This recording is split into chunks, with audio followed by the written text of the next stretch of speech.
We are going home today.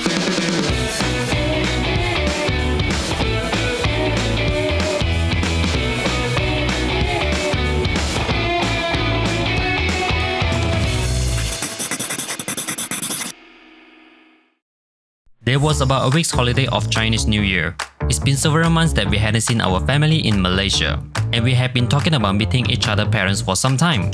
Finally, the day arrived, and we decided to take the plunge and introduce each other to the families. There were two destinations for this trip. The first stop will be her hometown, and then we'll be driving to mine. We had planned the visit for weeks, but as the day approached, we began to feel nervous. Are you nervous Yeah. to see my parents? Are you nervous? Not now, maybe later. Hopefully everything went smooth, and the good thing is a lot of foodie waiting for us. Yeah, that's a good thing. So let's see. Yeah. We wanted to make good impression, but we didn't know what to expect. But this is something that we all need to go through. So, we do our best. The first stop was Kuala Lumpur. Upon our arrival, Carmen's parents had been waiting to pick us up at the airport. A few minutes later, her eyesight fell on a white vehicle that stopped by us. Her mom got down and helped us with the luggage. I held my breath and greeted her with my Hello. greatest smile. Of course, to her dad too Hello, when we Auntie hopped Uncle. into the car. Hello. She had told me that her family was a little camera shy, but I still wish to record these precious moments. So I had to deal with these angles. Anyway, it was a little awkward at first. Her dad looks like he was having some serious problem to deal with. I guess it was indeed. Until I cracked some jokes.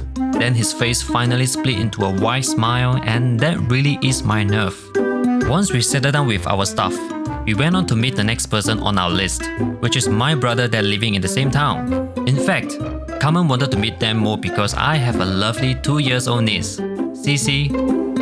But I guess she didn't like us much. 拜拜啦，拜拜。 She can't wait to say goodbye to us. 我嚟閂門啦。 So the next day we continued our journey to my hometown. I hadn't driven for almost a year, but I still confident behind the wheel. We were talking, laughing, and singing along the trip.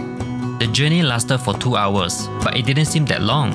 Before we knew it, we had already arrived at my lovely hometown, Ipoh.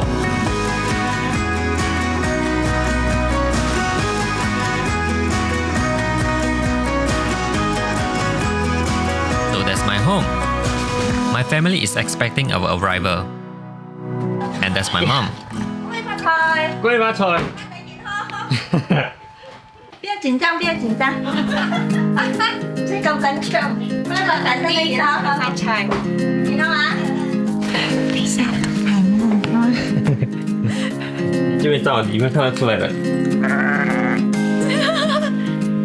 My family greeted her warmly and gave her ang pao because it was still Chinese New Year.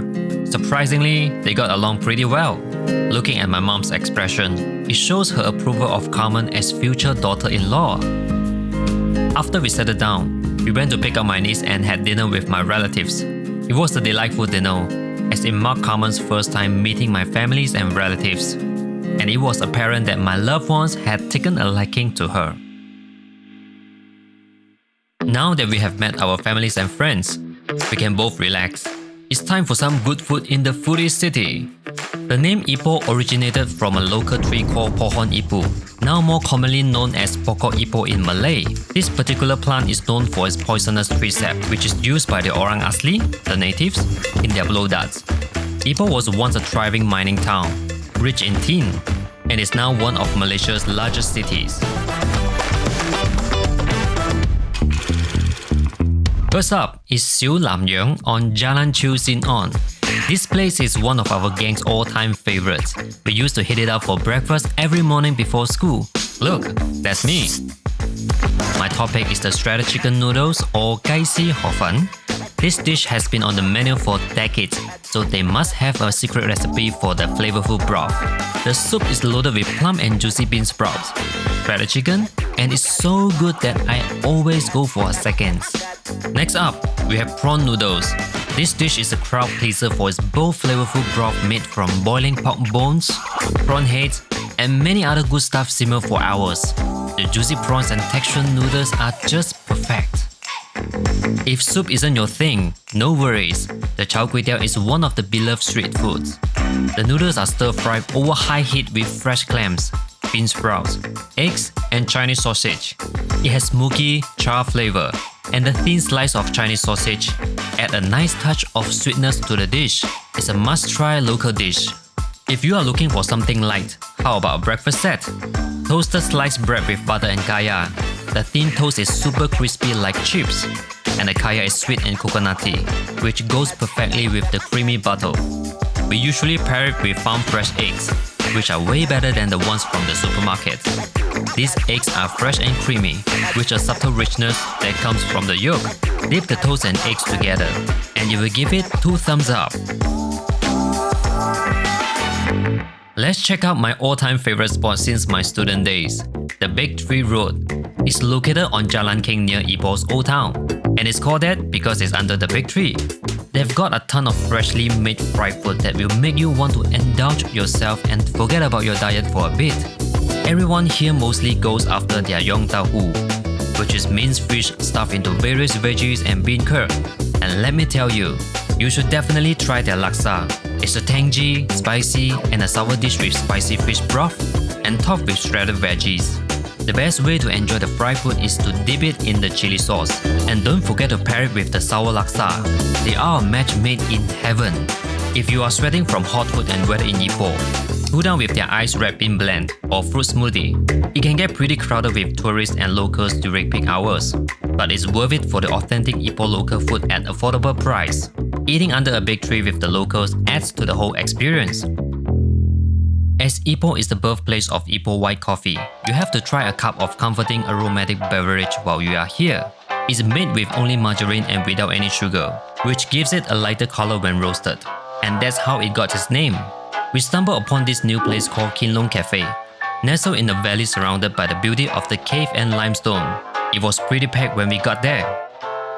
After waiting for almost an hour, our number was finally called and we could order the coffee we had been craving. As it was served, the aroma of coffee wafted across our table. Instead of the traditional coffee cup, it was served with a small jar full of ice cubes. The taste was just as good as most other Ipoh white coffees. We also indulged in other local delicacies, such as wonton noodles, crispy pancakes, and nasi lemak. All the food was above average in my opinion. However, the real standout was having a jug of iced coffee in the valley surrounded by caves and limestone. Definitely worth sharing on social media. Ipoh is indeed a foodie city. We wish we could have stayed longer to indulge ourselves, so we should plan a longer trip next time.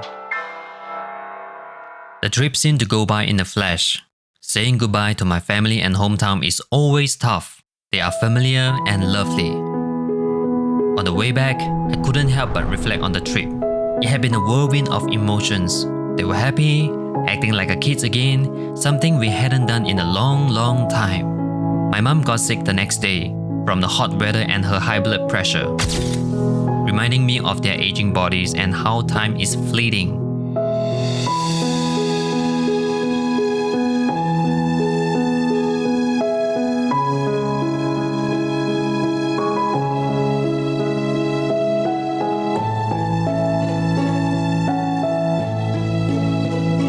Given them my birthday wish, wishing that they could remain healthy and the time was slowed down so I could spend more time with them.